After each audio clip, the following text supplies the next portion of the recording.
আসসালামু আলাইকুম। অনেকেই ইদানিং কোয়েশ্চেন করতেছেন যে ভাই আমি একটা চাকরি করতেছি। আমি চাচ্ছি যে চাকরিটা ছেড়ে দিয়ে এখন ছাগলের খামার করব। এটা কি করা উচিত হবে? এই বিষয়ে আপনি কিছু বলেন। আসলে দেখেন চাকরি সম্পর্কে আমরা অনেকে অনেক ধরনের মন্তব্য করি। কিন্তু একটা চাকরির জন্য একটা ছেলে সর্বোচ্চ দিয়ে চেষ্টা করে।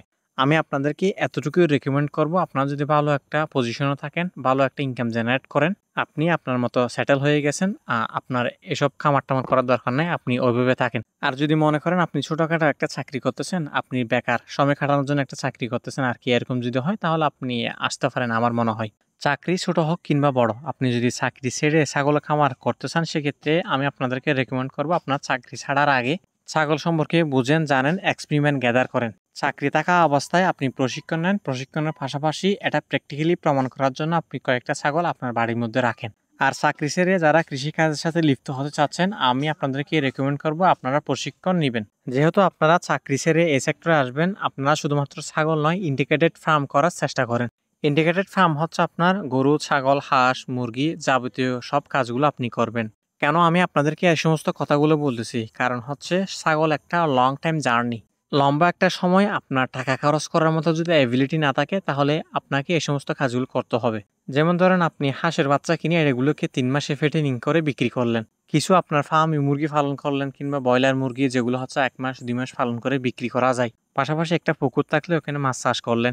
একটা বাছুর আপনার গাভী কিনে নিয়ে আসলেন। যেদিন কিনবেন এরপর থেকে দুধ বিক্রি করতেছেন। এটাও আপনার একটা ইনকাম। পাশাপাশি ১ বিঘা ২ বিঘা ধান চাষ করেন আপনার ফ্যামিলির জন্য, আর আপনাকে চাল কিনতে হবে না। আর ওখান থেকে কুড়া পাবেন, যেগুলো আপনি গরুকে খাওয়াতে পারবেন, মুরগিকে খাওয়াতে পারবেন, মাছকে খাওয়াতে পারবেন, হাঁসকে খাওয়াতে পারবেন। আপনার খামারের স্পেসটা যদি বড় হয় তাহলে আপনি কলফি কিছু গাছ লাগাই দিন, যেটা পরের বছর থেকে আপনি ফল বিক্রি করতে পারবেন কিংবা আপনি খেতে পারবেন। যেমন আম গাছ, পেয়ারা গাছ, যে কোনো গাছ, কলফি গাছ লাগালে পরের বছর থেকে আপনি ফল বিক্রি করতে পারবেন। পাশাপাশি আপনার বিটার মধ্যে যদি নারকেল গাছ থাকে, এটা পরিচর্যা করেন। নারকেল প্রচুর দাম, এখন ডাব প্রচুর দাম। আর যদি খেজুর গাছ থাকে, এগুলো পরিচর্যা করেন। সামনে শীতকাল, শীতকালের মধ্যে প্রচুর পরিমাণ রস খেতে পারবেন কিংবা বিক্রি করতে পারবেন চড়া দামে। চাকরি ছেড়ে দিয়ে কিংবা প্রবাস থেকে এসে প্রথম ১ বছর আপনারা একটা সেক্টরের উপর নির্ভর করে কোনোভাবে চলতে পারবেন না। আপনাদের মাল্টিপল সেক্টরে কাজ করতে হবে। ফেসবুকে স্ক্রল করে, ইউটিউবে ভিডিও দেখে খামার করাটা শুধুমাত্র বোকামি। ছাগল পালন করতে আপনার প্রপার নলেজ লাগবে। আর আমরা হচ্ছে ট্রেনিং ফলো করতে বেশি ভালোবাসি। কোনো জিনিস ট্রেন্ডে চলে আসলে ওগুলোকে আমরা সবসময় ফলো করি। আপনি যদি মনে করেন সবাই ছাগল পালন করতেছে সেজন্য আমিও ছাগল পালন করি, এটা বোকামি ছাড়া কিছু নয়। এই সেক্টরে কাজ করতে হলে আপনার প্রপার নলেজ লাগবে, না হয় আপনি এখানে ঠকে যাবেন কিংবা আপনি লস করবেন। যদি আমি আমার কথা বলি, আমি এখনো ছাগলের খামারটা বাণিজ্যিক আকারে শুরু করি নাই। আমি মনে হয় ৮টা ছাগল দিয়ে শুরু করছি। এখানে কিছু ছাগল বিক্রিও করে ফেলছি আলহামদুলিল্লাহ। তবে আমার কাছে মনে হচ্ছে ভালোভাবে যদি ছাগলের সেক্টরটা আপনি পরিচালনা করতে পারেন, আলহামদুলিল্লাহ এখান থেকে প্রফিট করা সম্ভব। আর যাদের প্রচুর পরিমাণ চারণভূমি আছে তাদের ক্ষেত্রে ছাগল পালন করাটা অনেক বেশি সহজ হয়ে যায়। বিশেষ করে স্থায়ী কোনো ব্রিড কিংবা আপনি ব্ল্যাক বেঙ্গল নিয়ে কাজ করলে খুব তাড়াতাড়ি এখানে সফল হতে পারবেন। আর যদি একদম বড় জাতের ছাগলগুলো দিয়ে শুরু করেন, সেক্ষেত্রে দেখা যায় যে এগুলো গ্রেজিং করতেছে না ভালো করে।